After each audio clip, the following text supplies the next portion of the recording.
മിശിഹായിൽ അനുഗ്രഹീതരായവരെ, ദിവ്യകാരുണ്യ ഈശോ ഈ ദിവസം നിങ്ങളെല്ലാവരെയും സമർത്ഥമായി അനുഗ്രഹിക്കുകയും അവിടുത്തെ കൃപകൾ കൊണ്ടും അനുഗ്രഹങ്ങൾ കൊണ്ടും നിങ്ങളെ ഓരോരുത്തരെയും നിറയ്ക്കുകയും ചെയ്യട്ടെ എന്നും നിങ്ങൾക്ക് ഓരോരുത്തർക്കും വേണ്ടി പ്രത്യേകമായിട്ട് പ്രാർത്ഥിക്കുകയാണ്.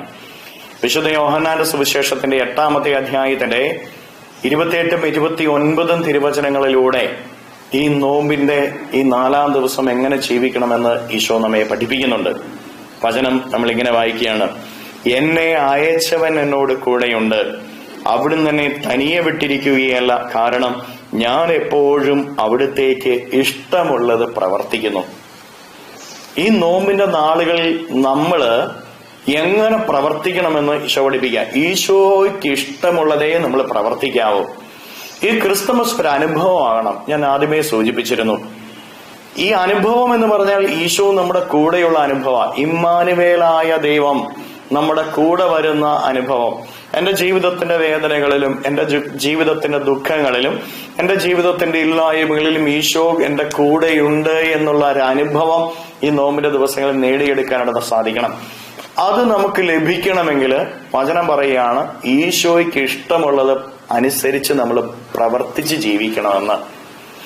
ഞാൻ തനിയാകാതിരിക്കണമെങ്കിൽ, എന്റെ വേദനയിൽ ഞാൻ തനിയാകാതിരിക്കണമെങ്കിൽ, എന്റെ ദുഃഖങ്ങളിൽ ഞാൻ തനിയെ ആകാതിരിക്കണമെങ്കിൽ, എന്റെ തകർച്ചകളിൽ ഞാൻ തനിയെ ആകാതിരിക്കണമെങ്കിൽ, എന്റെ ഏകാന്തതയിൽ ഞാൻ തനിയെ ആകാതിരിക്കണമെങ്കിൽ കർത്താവിന്റെ ഇഷ്ടമനുസരിച്ച് നമ്മൾ പ്രവർത്തിക്കുക. കർത്താവ് നമ്മുടെ കൂടെ ഉണ്ടായിരിക്കും. കർത്താവ് കൂടെ ഉണ്ടെങ്കിൽ ജീവിതം പരാജയപ്പെട്ടു പോകില്ല. എന്തുകൊണ്ടാണ് കർത്താവ് കൂടെ ഇല്ലാതെ പോകുന്നത്? കർത്താവിന്റെ ഇഷ്ടം പ്രവർത്തിക്കാത്തത് കൊണ്ട്. ഈശോയുടെ ഇഷ്ടം എന്താണോ അത് പ്രവർത്തിക്കണം. അത് നമ്മൾ അറിയുന്നത് എങ്ങനെയാ? തിരുവചനങ്ങളിലൂടെയാണ്. അതിനുവേണ്ടി വചനം വായിക്കണം.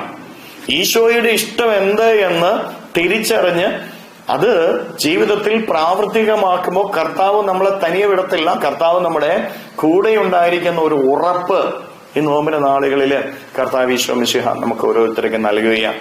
അതുകൊണ്ട് പ്രിയപ്പെട്ട ദൈവമക്കളെ, നമ്മുടെ ജീവിതത്തിലെ ഈ ദിവസം, ഈ നോമ്പിന്റെ ദിവസങ്ങളിലൂടെ കടന്നു പോകുമ്പോൾ ഈശോയുടെ ഇഷ്ടം അനുവർത്തിക്കാനായിട്ട് നമുക്ക് സാധിക്കട്ടെ. അത് തിരുവചനങ്ങളിലൂടെ കണ്ടെത്തി അത് ജീവിതത്തിൽ പ്രാവർത്തികമാക്കുക. ഇന്ന് എന്നെ കുറിച്ചുള്ള ഈശോയുടെ ഇഷ്ടം എന്താ? വചനം വായിക്കാനാ. വചനം വായിച്ച് ആ വചനത്തിലൂടെ എന്നെ കുറിച്ചുള്ള പദ്ധതി എന്തെന്ന് മനസ്സിലാക്കാനാണ് ഈശോ ഇഷ്ടപ്പെടുന്നത്. ഈ ദിവസം കൂടുതൽ വചനവായനയ്ക്ക് വേണ്ടി ചെലവഴിക്കുക. കരങ്ങളെ യാചനയോടെ വെടിച്ച് നമ്മുടെ ജീവിതത്തെ പരിപൂർണമായിട്ടും ഈശോയ്ക്ക് സമർപ്പിച്ചുകൊണ്ട്, ഈശോയെ, നിന്റെ പിറവി എനിക്കൊരു അനുഭവമാക്കി മാറ്റണം, നീ കൂടെയുണ്ട് എന്നുള്ള അനുഭവത്തിലേക്ക് എന്നെ വളർത്തണമേ എന്ന് പ്രാർത്ഥിച്ച് ഈ ദിവസത്തിന് എല്ലാ കാര്യങ്ങളും ഈശോയ്ക്ക് കൊടുത്ത് സ്തുതിക്കാം. ഹല്ലേലൂയ, നന്ദി. Hallelujah, hallelujah, hallelujah, hallelujah, hallelujah, hallelujah. കർത്താവായ ഈശോയെ, മക്കളെ ഓരോരുത്തരെയും സമർപ്പിക്കുന്നവരെ അനുഗ്രഹിക്കണമേ, ആശീർവദിക്കണമേ.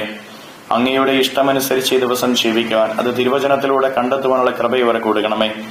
ഇവരുടെ ജീവിതത്തിൽ നിന്ന്, അധ്വാന മേഖലയിൽ നിന്ന്, കുടുംബത്തിൽ നിന്ന്, ഇന്നിവർ പോകുന്ന വഴികളിൽ നിന്ന്, ചെയ്യുന്ന കാര്യങ്ങളിൽ നിന്ന് എല്ലാ തടസ്സങ്ങളും, ബന്ധനങ്ങളും, കെട്ടുകളും, പിശാചിന്റെ ഉപദ്രവങ്ങളും, നാരകീയ ശക്തികളുടെ ഉപദ്രവങ്ങളും, പൈശാചിക ശക്തിയുടെ ഉപദ്രവങ്ങളും നിർവീര്യമായി തീരട്ടെ എന്ന് കൽപ്പിക്കുന്നു. അന്ധകാര ശക്തിയിൽ ഈ ദിവസം ഇവരുടെ ജീവിതം വിട്ടുപോട്ടെ എന്ന് കൽപ്പിക്കുന്നു. Hallelujah, hallelujah, hallelujah, hallelujah. നിത്യം പിതാവും പുത്രനും പരിശുദ്ധാത്മാവുമായ സർവേശ്വര എന്നേക്കും ആമേൻ.